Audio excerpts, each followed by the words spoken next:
Welcome to a new episode of the United Fan Zone. We're joined with Casey Gale here today. Unfortunately, Mikey couldn't make it. But we're going to start off with the big news. Ten Hag is out. How are you feeling, Casey?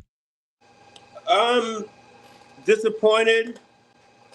Expecting it. A little disappointed. Disappointed because I, really wanted him to be successful. I thought he was going to be the guy to take us to the next level.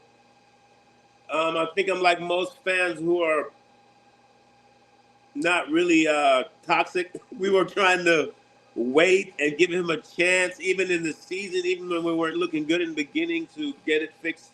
And I think he lost me about 2 or 3 games ago where I just didn't see it. But I was still kind of letting it up to the team. I wasn't going to go crazy. And then when it came down, it was pretty much, I think everybody in our group, we expected it. Yeah. We didn't think he was going to make it. It just didn't look right. It didn't look like it was getting any better. No, it didn't. So, and then, a lot of things he was saying and in his substance, everything wasn't right. And I just didn't see how long it was going to last. So, I'm not happy, relieved that I really feel like he was struggling. He was. And I know it couldn't have been a happy place for him. I mean, in his last interview, he said, "My luck is not good." No. So, he sounded like a defeated person. And, disappointed and kind of relieved. I don't know what that means. Yeah. I'm relieved too. Like, I'm also kind of in the same boat as you. I'm kind of disappointed. I really did wish. He's the first manager since Fergie that I've actually thought, when he came in, like, got really excited for. Mourinho, we all knew what to expect from Mourinho.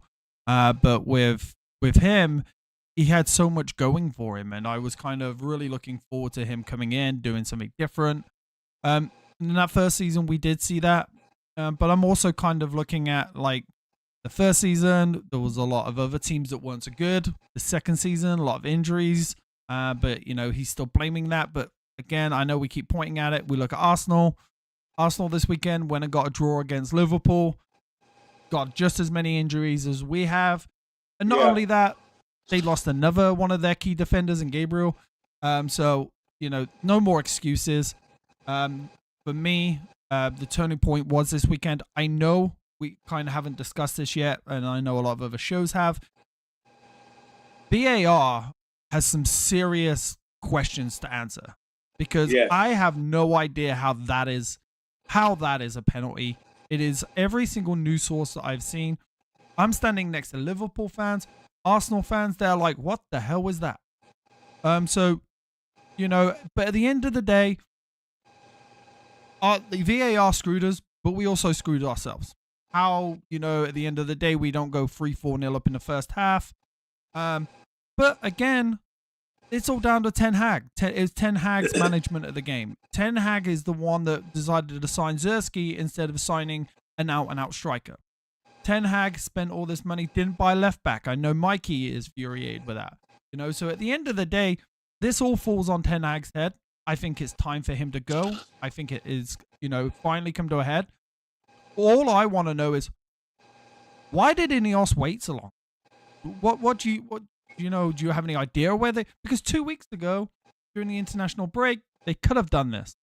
Yeah. And we couldn't, we would have, we probably would have won that game due to that new manager bounce.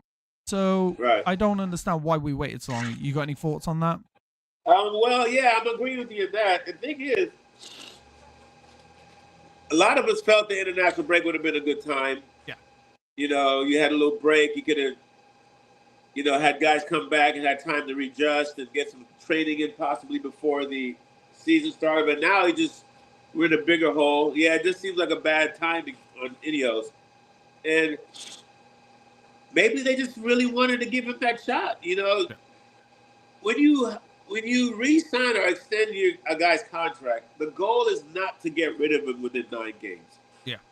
So I know if you say within those games, like, oh, we got to get a new manager, it's almost like making you look foolish in the summer for re-signing him. But then I don't say they look foolish now, but in a way, it just seems like, I just felt that they're in a weird situation. They didn't plan for this to happen. I know there was no plan for it to be this soon for them to make a decision. So, yeah, you can say they took too long, but they could have been like us. Yeah. Some fans were, even a lot. Few of us were still Ten Hag in until about 3 weeks ago. Even after the international break, a few of us were like, let's see if he could get it going. We looked at the stretch of games. We were like, maybe this is a good stretch of games where he can get a win, but it is all good worse. So, yeah, it took him a while. I would say I thought international break would have been perfect. Yeah, it would have been. We got hammered by Spurs. I don't understand why we carried on with the same situation. Yeah, I don't know why we carried on with him, to be honest with you. I think once we start, we were starting to break so many records in the wrong way, and international break to me would have been the opportune time. They did it now, but what's going on now, it's really, I like how they're moving now. It looks like they're getting it done quick. So, this is my take on it, real quick. I think this is I've talked to a few people about this. I don't think they could have got the manager they wanted in the summer, and that's why I think he kept the job. I think they wanted Tuchel. I don't think Tuchel wanted to come back so soon, and I think that's why he kept his job. And then I think, at the end of the day, hey, we've given him a new contract. Let's ride this. Let's see if it works out. But in that meeting, they must have said, hey, and I'm going to bring this up, and this is the headline of the show, Ruben Amorim is clear favorite right now to take the job. It's been every news source out there, including Sky Sports News, is saying that we're in deep discussions with Sporting to get him. I think these discussions have been going on since the international break. To get Amorim from Sporting right now, considering where they are on the table and where they are in Europe, has to happen. It can't happen overnight. And the fact that we're so close right now says to me that they've been having discussions with him since the international break. What do you think? Well, it probably happened during that meeting they had, where they were like, "Listen, things are not going good." Yeah. So if it progresses, we have to have a guy ready to go.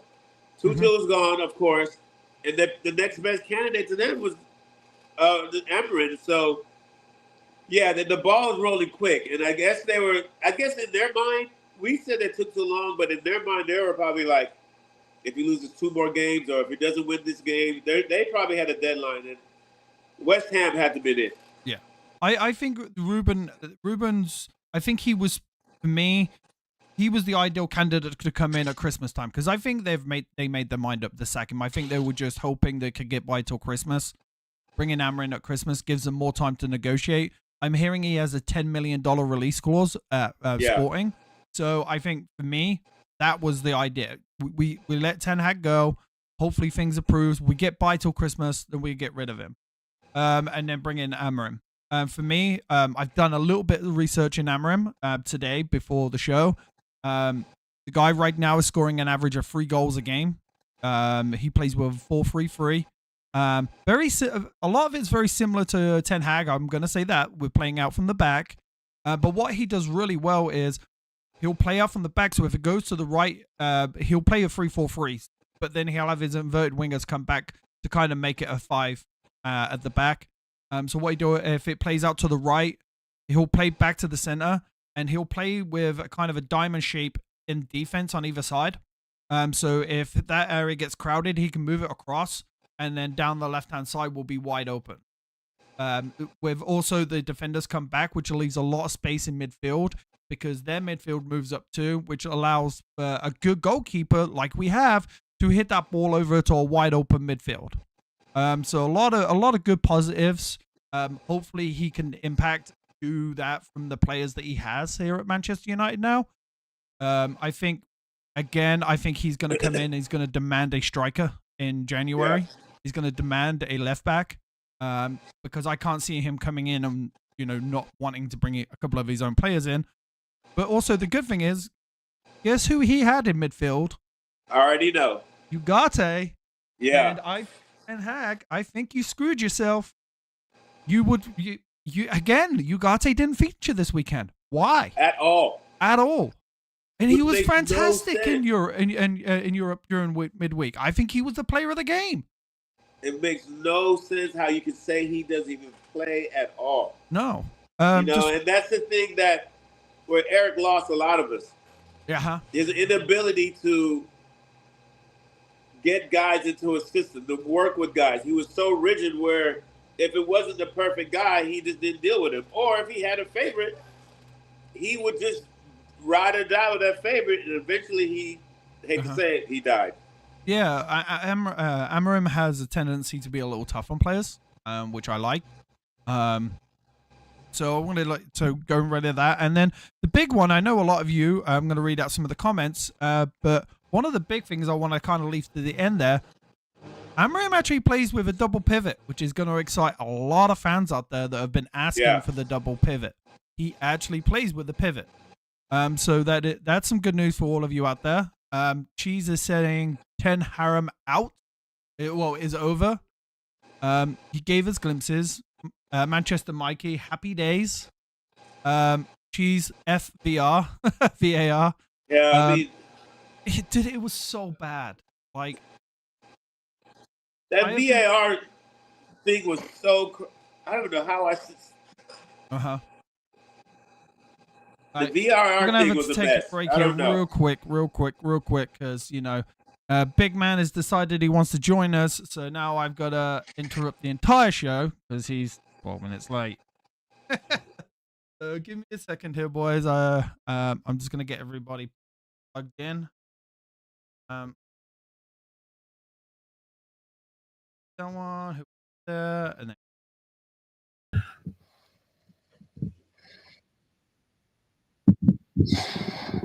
Good. Look like shit.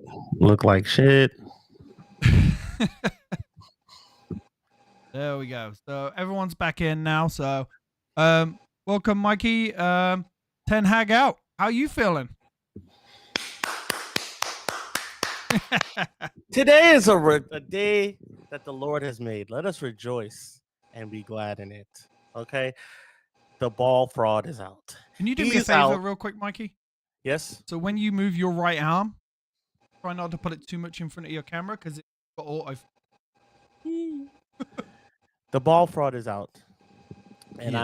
I am excited. I am glad. I am happy. I mean, it's a good day. We're starting fresh. And sometimes that's what you have to do. Sometimes, me personally, when I'm having a bad day, you know what I do? I clean. I declutter. Okay? That's what Man United is doing. We're decluttering. We're getting rid of the clutter. Ten Hag was the clutter. Indeed. And I know we just talked to Casey real quick. It looks like Ruben Amorim is going to be the first choice. I know he turned down Liverpool in the summer. What's your choice? What's your kind of thoughts on that? Like him, he wasn't on my list. He wasn't on my top 5. Yeah. But I kind of totally forgot about him from when Liverpool was going in for him and he decided to back out. He likes to play a back 3. I'm okay with that. 3-4-3, yeah. He has the best rest defense in League Nosh. Okay with that. You know what I'm saying? He took Braga to a title. He took Sporting to the heights, and for the first time in like 19 years or something like that. So the guy clearly, and he's old. He's 39 years old. That guy's 5 years older than I am. You know what I'm saying? I'm all for that. Huh?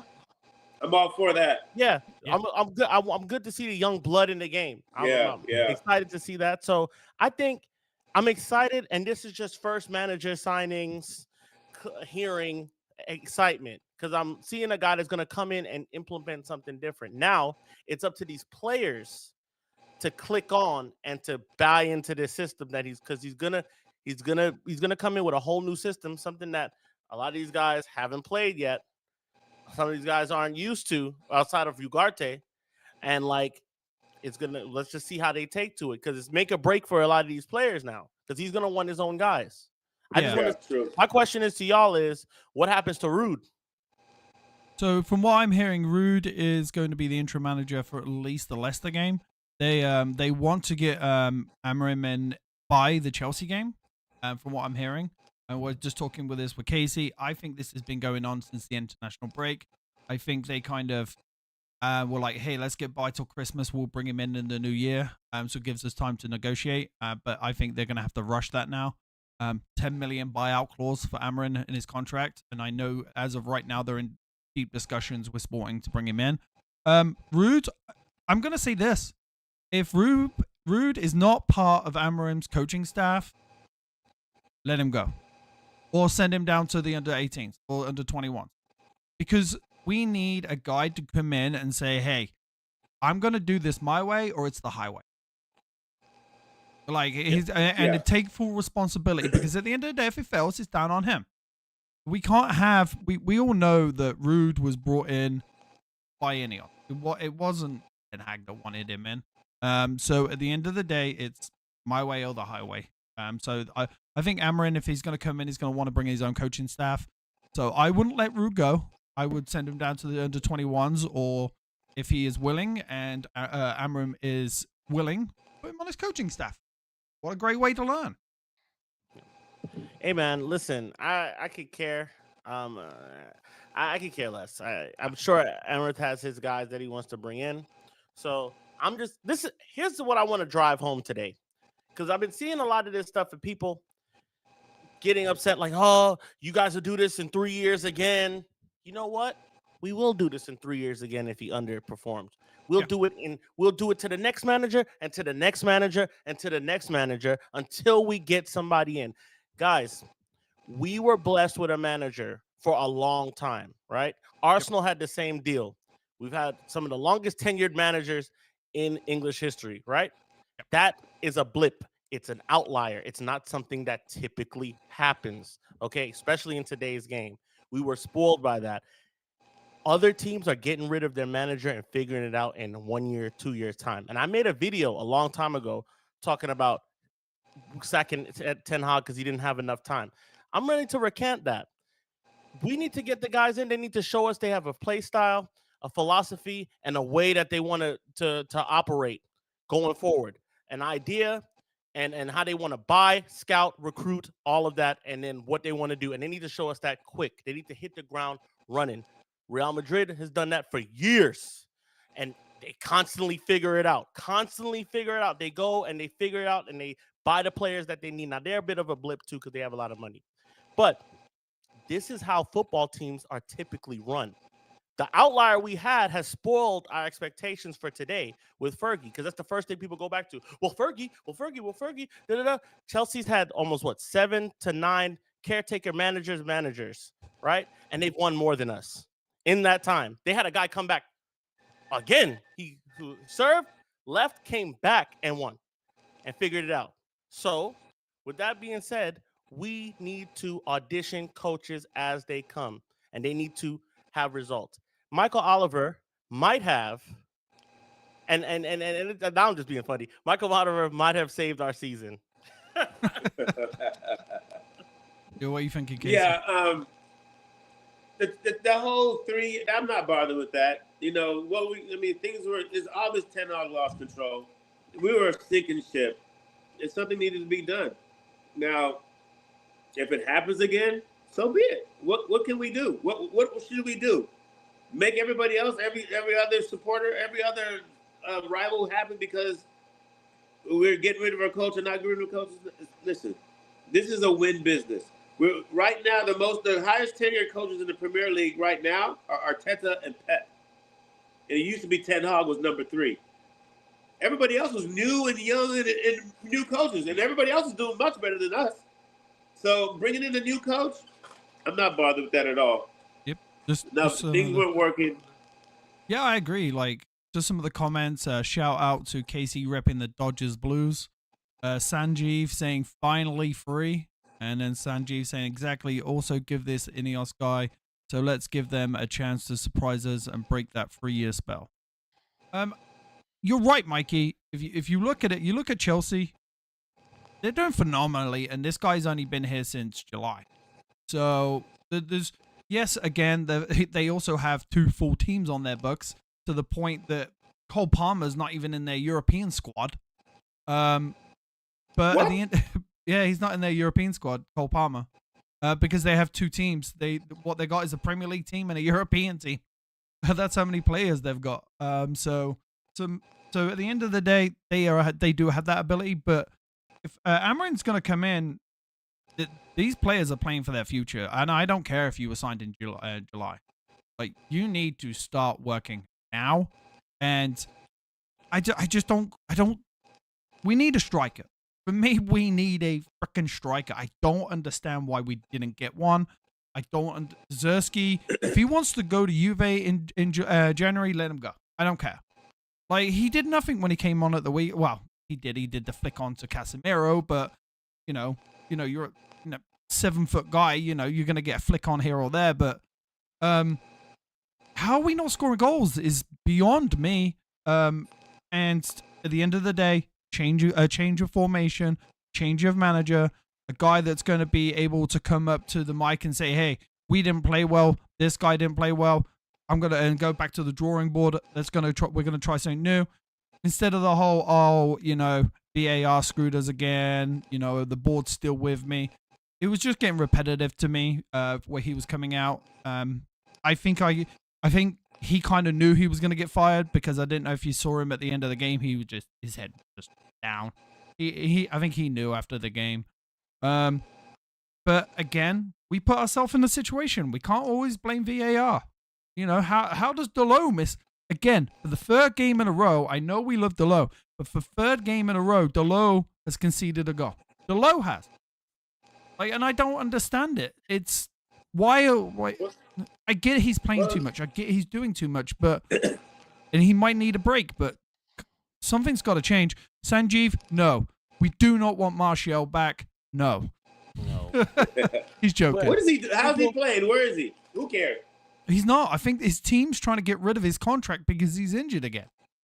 No way. Yeah. He's got a long-term injury. His team's trying to get rid of his contract already.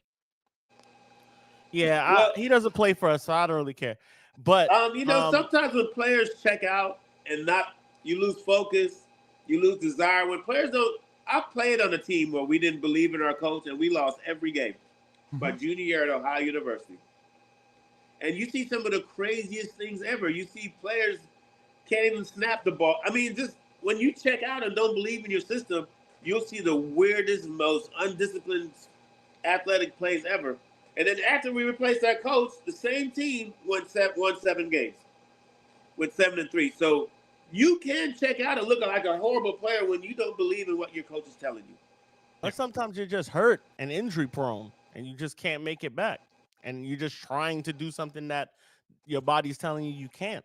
I think Martial, that's a very good point. He's at his limit. That's a very good point. He's hurt. It's not that I'm sure the guy wants to play. He's just hurt. And he's constantly hurt.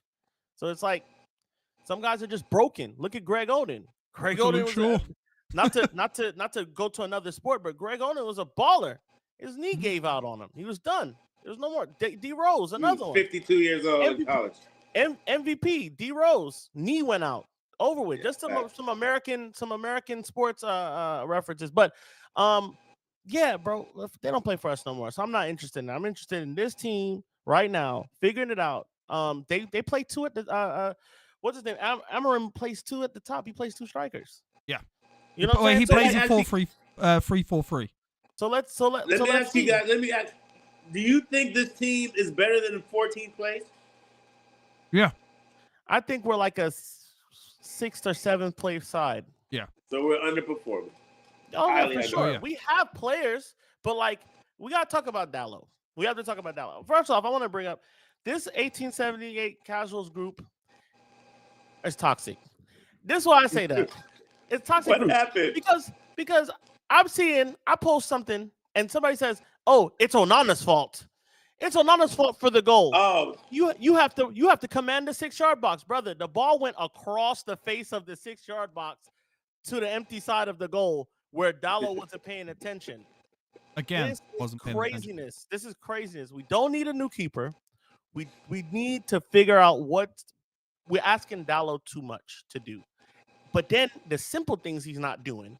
He's not doing the simple things. Look over your shoulder. Wan-Bissaka had the hardest time looking over his shoulder. He cooked. He cooked in this game, this last game. But what was he doing a lot that we had a problem with that he was still doing? Getting caught out. He got caught out a lot. Drawn out of position a lot. Now, he had a little bit of help on that side. And then he was going up against Garnacho. That ain't really that tough for him. He's locked down some of the best players in the game, Mbappe included. So There you go. But we got to figure out the Delo situation. Got to figure out the left back situation.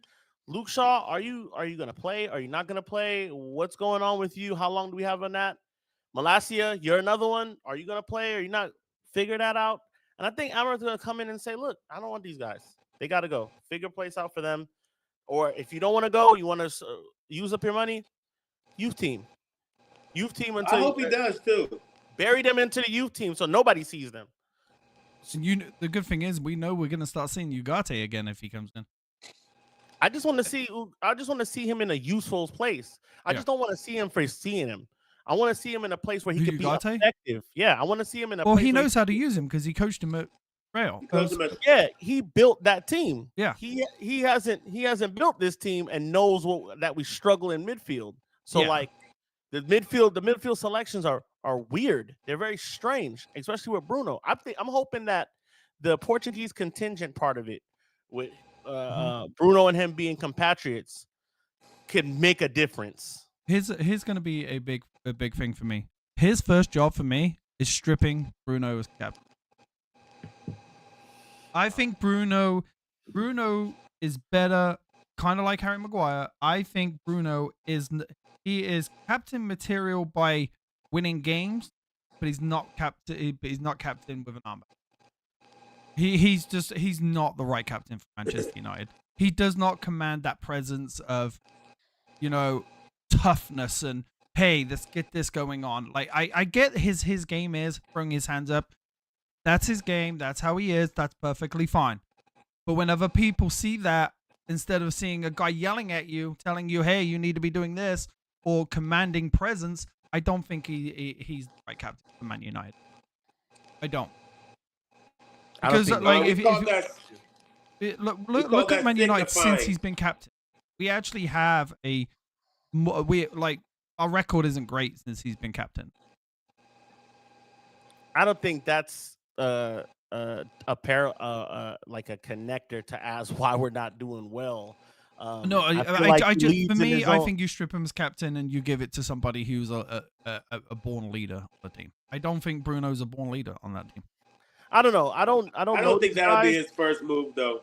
I don't know these guys enough to say who's leading or what's going on the pitch enough outside of the play. So Bruno, the team, as far as social media goes, as far as what I see, the team loves Bruno. They love him.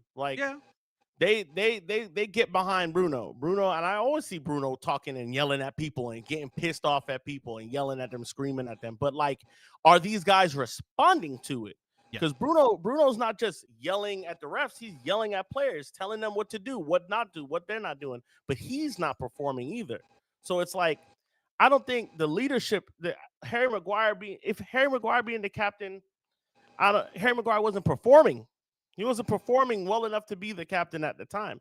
And De Ligt just gave away. De Ligt will be the next in line to be captain, or Martinez, and they're both not performing. I think De Ligt's had a bad game here or there, but I think he has been our best centre back this year. I ain't saying too much with the rest of these guys. It's not been saying too much. But to be fair, though, real quick, Casey, we still have the least amount of conceded goals in the Premier League. Do we have the least? Yeah, Onana has the Golden Glove right now. We have the most clean sheets. Do we have the most less conceded goals, though? Well, clean sheets would coincide with Because Liverpool has only conceded 5 goals or 6 goals this season. Yeah, the games we give up goals, we make up for it. Teams are averaging 3 goals a game against us. You conceptually concede 4 goals in a game and then not give up. Give up a goal in 5 games, but you just gave up 4 goals. That's literally a goal a game for every game you don't get a goal. No, I get what you mean, but over a period of time, obviously we give up 6 to, or 4 to Liverpool. I mean, but over that period of what we've gone through the season, Onana has the most clean sheets in the Premier League this year. So the defense hasn't necessarily been bad. It's just our strikers are not scoring. So for me, it's if the strikers are scoring, we're way ahead of where we should be. It's not necessarily for me the back line or the goalkeeper. And no, we don't need a new goalkeeper. For me, it's not necessarily the backline. Of course, there's going to be games where you give up a goal against Bournemouth or whoever. You look at Arsenal. So goals happen in games. But Fergie's mentality was, and I bring that back, or any coach's mentality should be, okay, if we concede, I want you to score 2. But we can't score 1.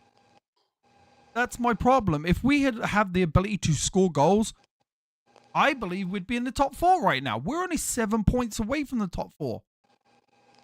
Which goes to show how good the defense has been. Here. What's that? We've never been able to score goals since Erik ten Hag's been here. It's always been a problem. It's always been a major problem. Which is tactics. So, you know. So for me, it's like, again, number one thing needs to be bringing in a striker in January. Has to happen. And if Ẓerski wants to go, Ẓerski wants to go.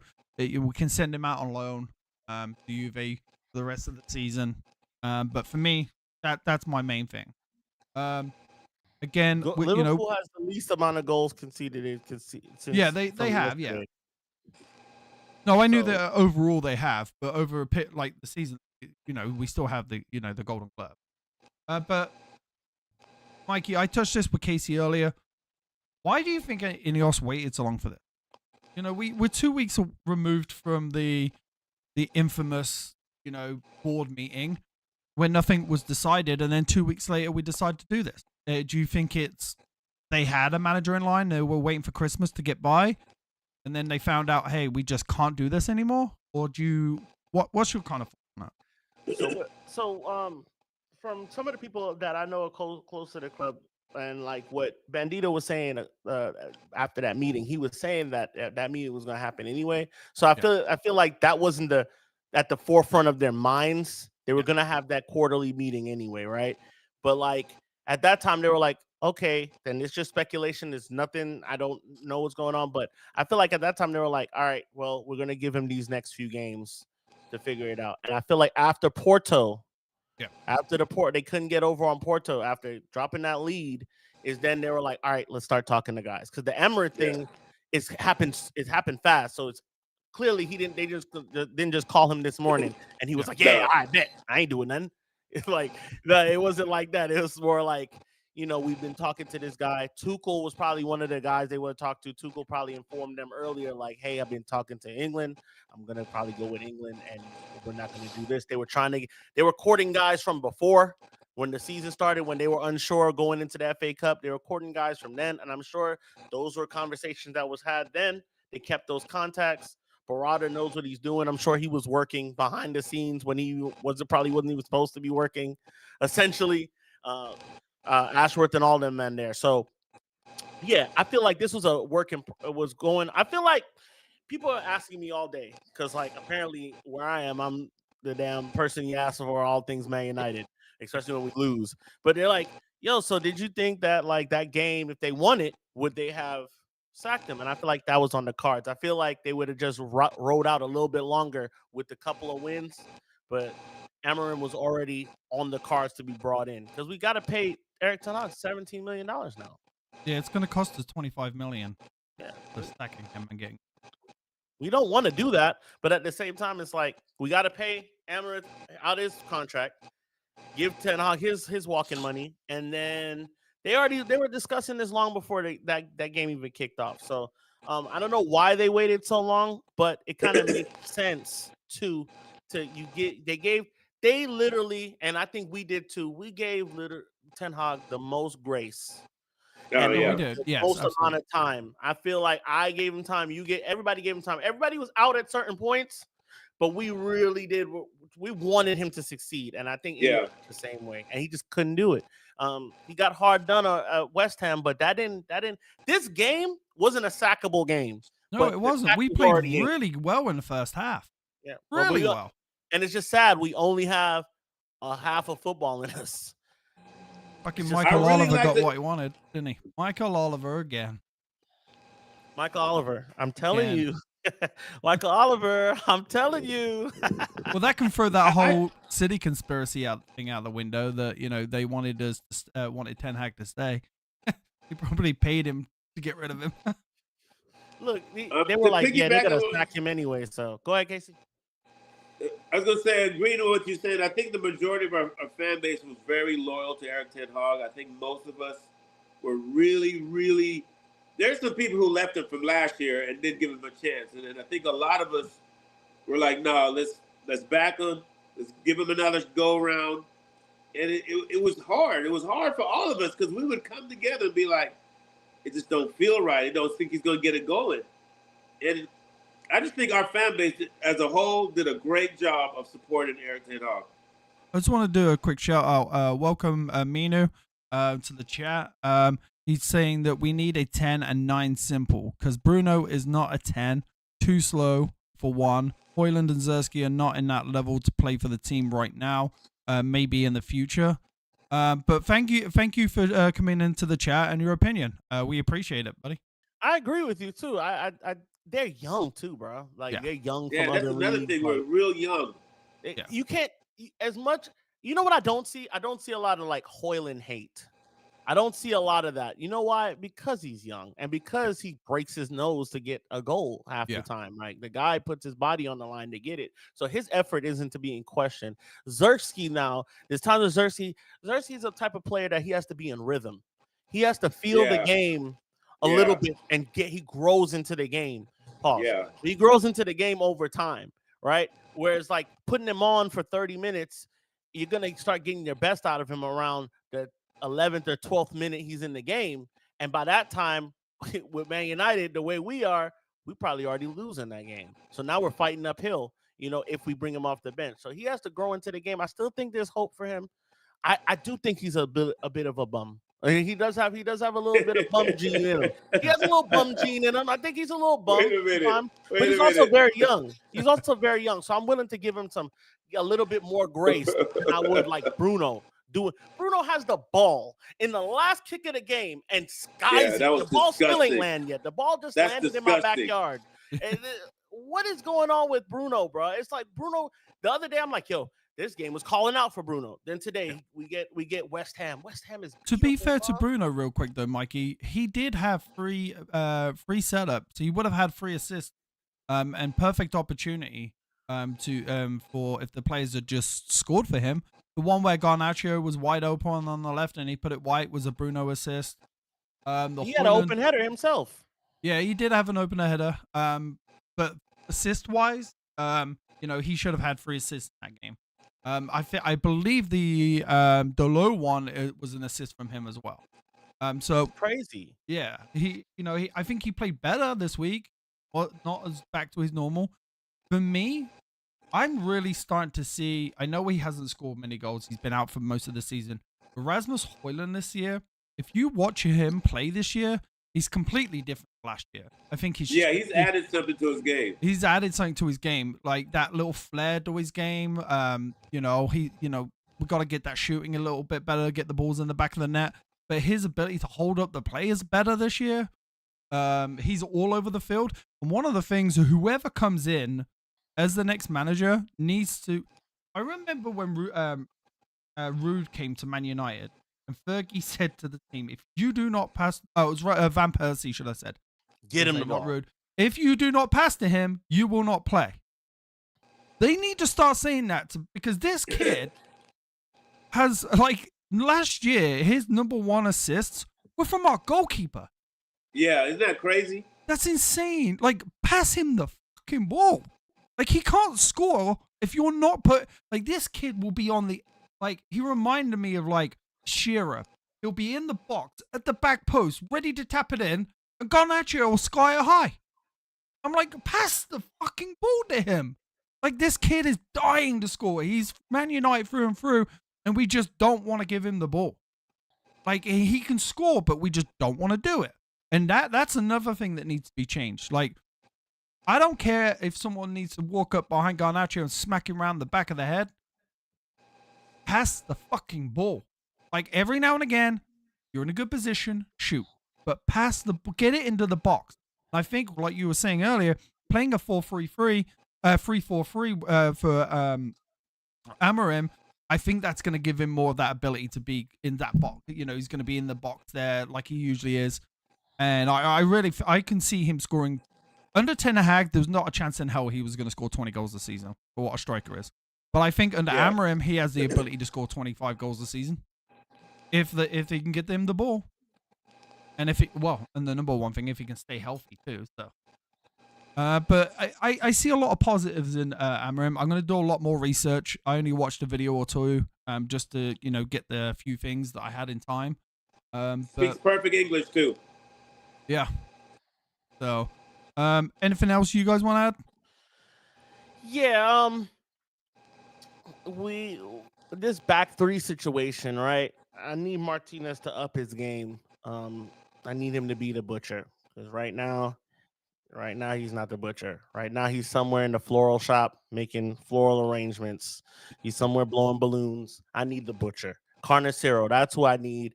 And if this back three is gonna work out, it's gonna be him, Euro when he's healthy, and 𝙈𝙊𝙍. And that's what I want to see. I'm okay with that. I'm okay with we're rocking out with that. I hope that we can implement that play style. It's just happy days. I want to take a real quick shot. Ten Hag's been getting it from all sides. I just want to say thank you, Erik ten Hag, for the memories you gave us. We beat Liverpool in the FA Cup. We beat them in the FA Cup. We beat City in the FA Cup. You took us to Carabao. We beat Newcastle in it. Like, you did a lot for us. You brought us to third in your first season or whatever. Thank you for that. Like, I don't want it to be sold that we're just jumping on them, because there's a lot of people that just like they just want to see Ten Hag in the job, and they're afraid of the sunk cost with it. Just guys, we're gonna back every manager, bro.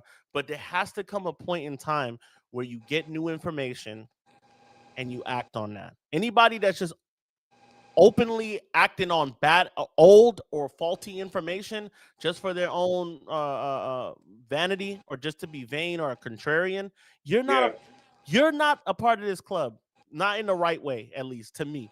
You got to act on the information. If Amorim starts to fail, we're gonna look at him sideways too. INEOS made a mistake. We started looking at them. Now they made it right. Cool. They're back in good graces. That's how it has to be, bro. It's okay to change your opinion. Just make sure, and it's an informed change. Yeah, I think we can still win the now. I agree with you. Thank you for Ten Hag for the memories, the great times in the pub. Celebrating an FA Cup win over City. But going back, I still think we can win. This team has the ability to win the Europa League this year. I don't see why under Ten Hag, there's not a chance. I don't even think we would have qualified out of this group stage. But I think we can still win it. Like, this team is good enough to win it. Like, do you guys agree? You think we're good enough to win it? Go ahead, Casey. I definitely think this team is good enough to win it. There's talent in this team. There's good veterans in this team. I just think Ten Hag's tactics did not fit and suit this team. He didn't find a way to get guys to play a winning football. So yes, because these teams aren't. We're not playing crazy tough teams. No. Every team that we've played, we've been more talented than. We've had better players than. Except Liverpool. And it's good. In the next few games, about Europa League. I'm talking about Europa. In the next few games, it's still going to be the same thing. All of the Premier League teams are at the top. Yeah. So, yeah, we can still do it. The point is, we're still in it. If we get a couple more wins down the way, we'll advance, and then we can keep battling. And I think, let's hope this gentleman can do it. Yeah. Yeah, I don't want to build him up yet. I said let's hope. I'm excited. I am excited for the clean slate. I'm excited that the words I'm getting around Old Trafford from some of my people out there, they're just like happy. They were Ten Hag out for a long time, and they're just happy to go to games and be happy to not be depressed going to these games, not knowing where the goals are going to come from. Now they get to see maybe we get a play style. Bro, anybody that's mad about this move and mad and want to say, oh, we're going to be back here in 3. Were you happy? And this is just an open question. Anybody in the chat can answer this. You guys can answer this. Were you guys happy watching this in these last 3 years? Were you happy overall watching this team? The answer, I know, is a resounding no. There was times where we looked like we turned the corner, and every time we turned the corner, we got smacked in the face. Dude, and we had to turn the corner again. I stopped wearing my Man United jersey at the bar because I was so depressed. I literally just put my hoodie on. I can't even bother to put my United jersey on this weekend. I was like, I knew we were gonna lose to West Ham. I was like, and when they got the penalty, I was like, there we go, whatever. Arsenal Liverpool's on next. I started getting mad with like fans, and it was started being unhealthy. I started getting mad with our fan base, and I hate that. I hate when I start. Now I'm like I was in this point where I'm like just willing to yell at anybody about Ten Hag because I'm just upset at what I'm seeing, and it's like that's not football, man. That's not football. Like, especially as me, somebody who claims to like I'd be okay with watching them in a lower division if it ever happened. God knows I don't want it to happen. But like I claim to say things like that. So I have to be okay when it goes a little rocky. But it was just getting to a point where it was just like mentally where we invest a lot to watch these guys. You guys in LA wake up at 4:30. I drive to a pub 40 minutes away from where I live that I've been going to for years. Like we fly to Munich, we go to New York, we go to this place, that place. You go to Manchester, I go to whoever goes to Manchester. Like people invest a lot of their time into this, and to get the product we were getting, it started to weigh on me, honestly. Yeah. So happy days. Yeah. Touching on, we play a game in 2 days. Let's focus on that right now. Oh God. Rude's in charge. Do you think he changes anything? Go ahead, Casey.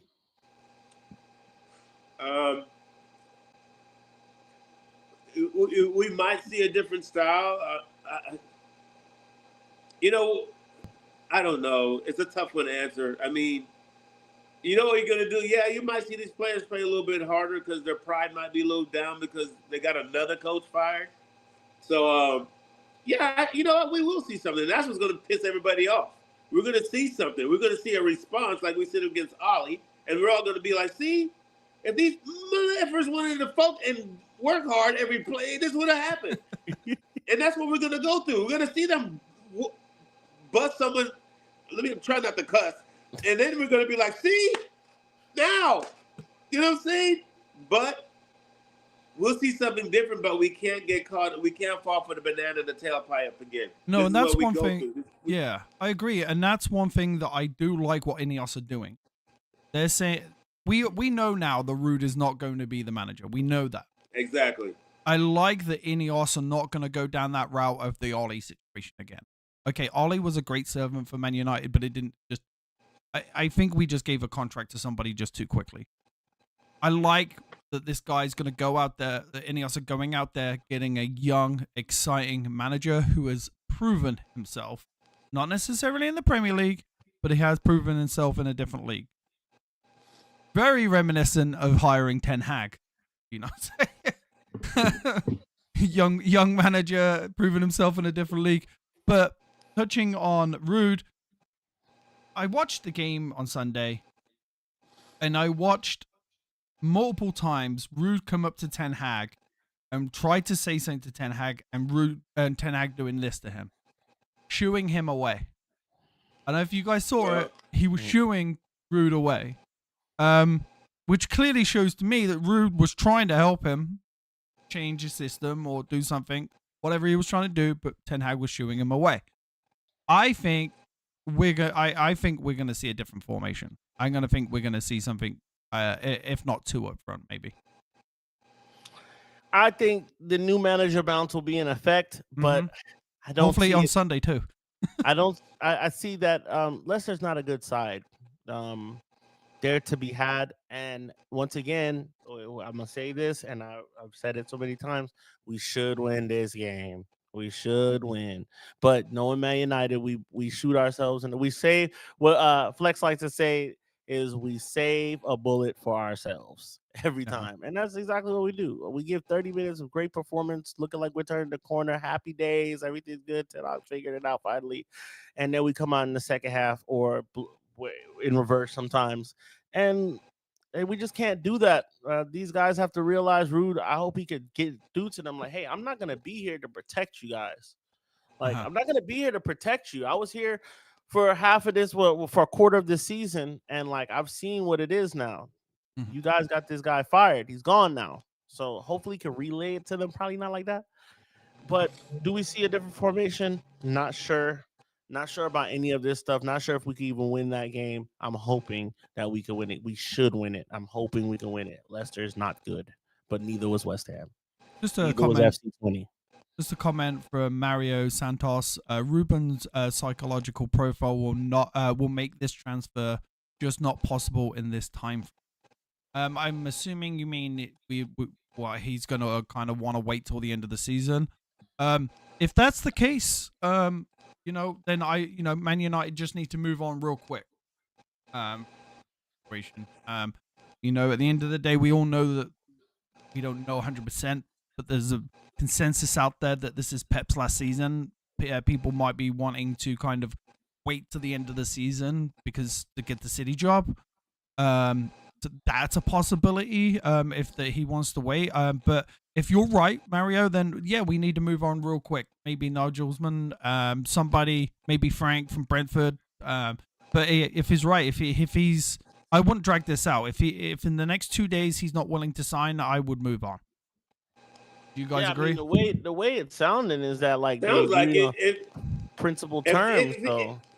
If he didn't want to sign, it would have been this negotiation would have been done already. At the pace that it's moving, because they would have been like, all the reports are saying like there's been contact with him and his people.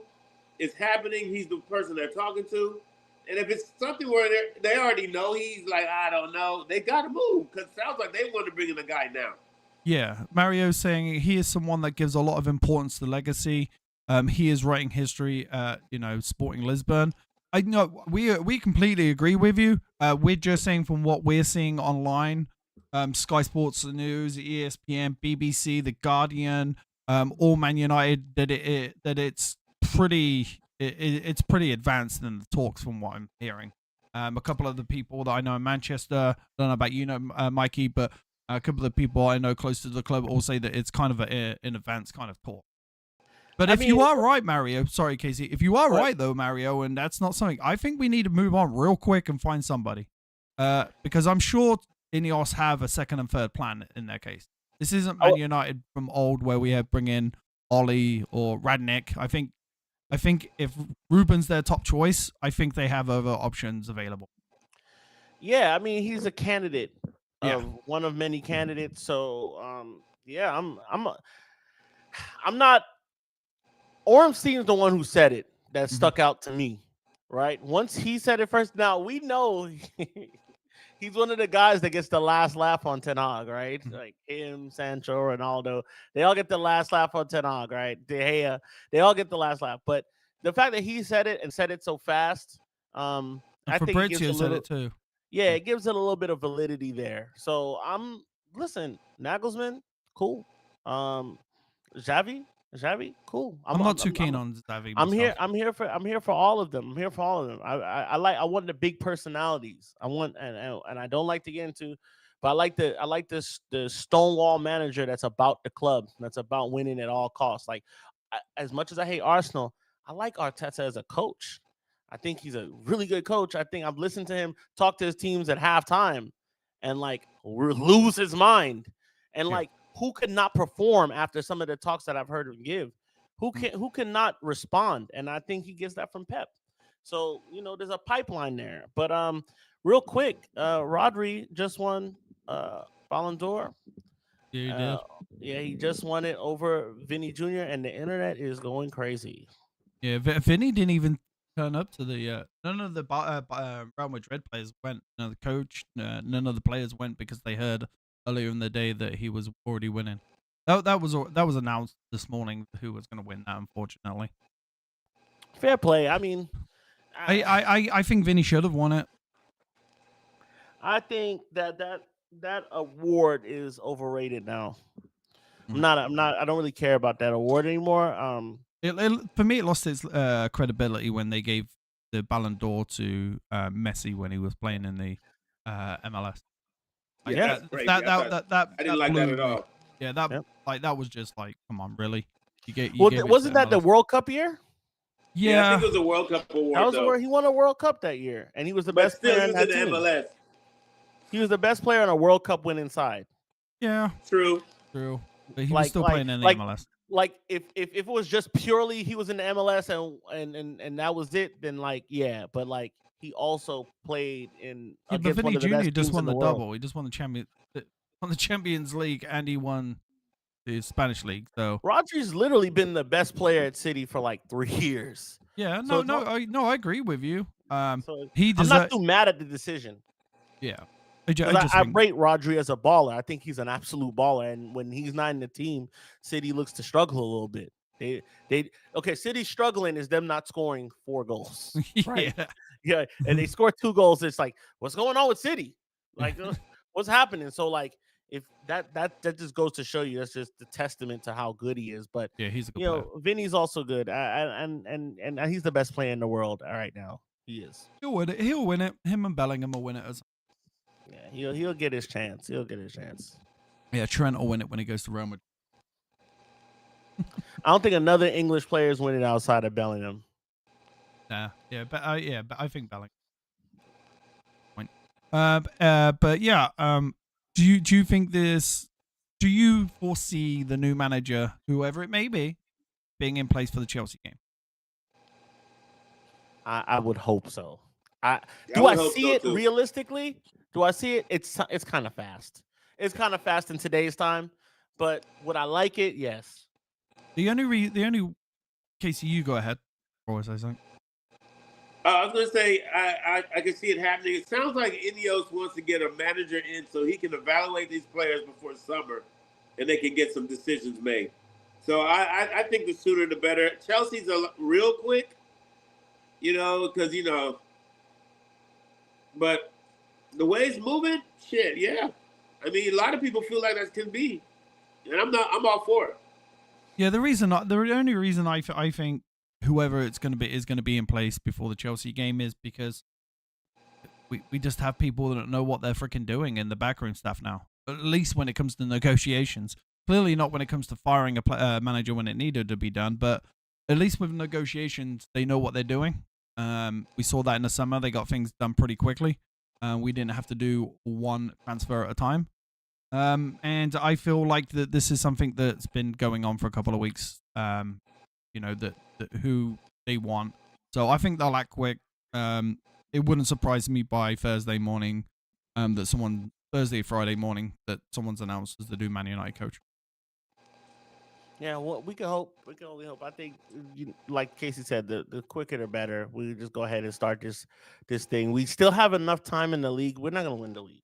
No. But we still have enough time in the league. If we can get on a good streak, of winning games and mitigate losses, we could. I mean, we win this game at the weekend. We beat Chelsea with 3 points behind them.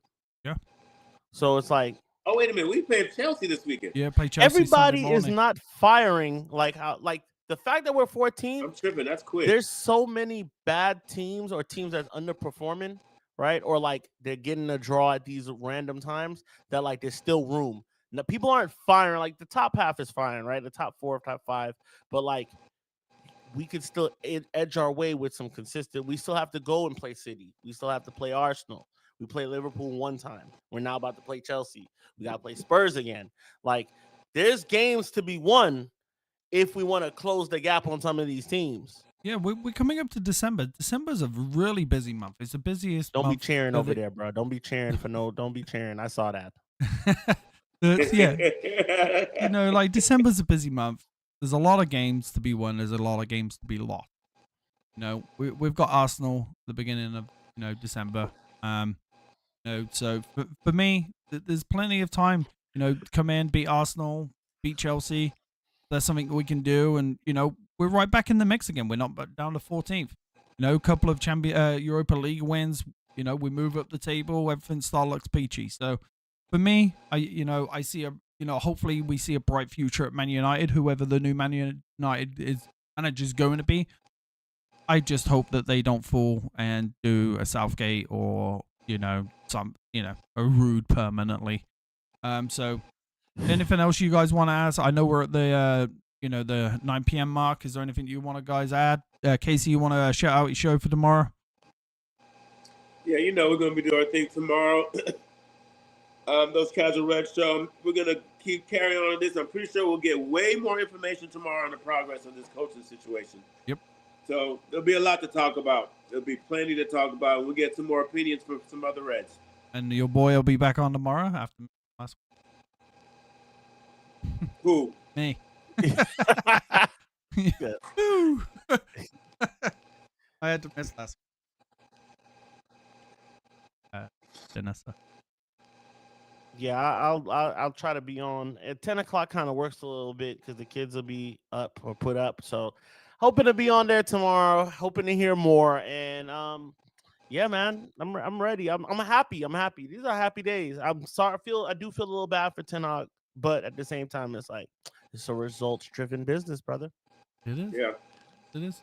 All right, everybody. We will see you on Thursday for the talk after the Leicester game. Hopefully, that's a big W there for us. And everybody else, we'll see you tomorrow night. Everyone else, peace out. Bye. Up the Red.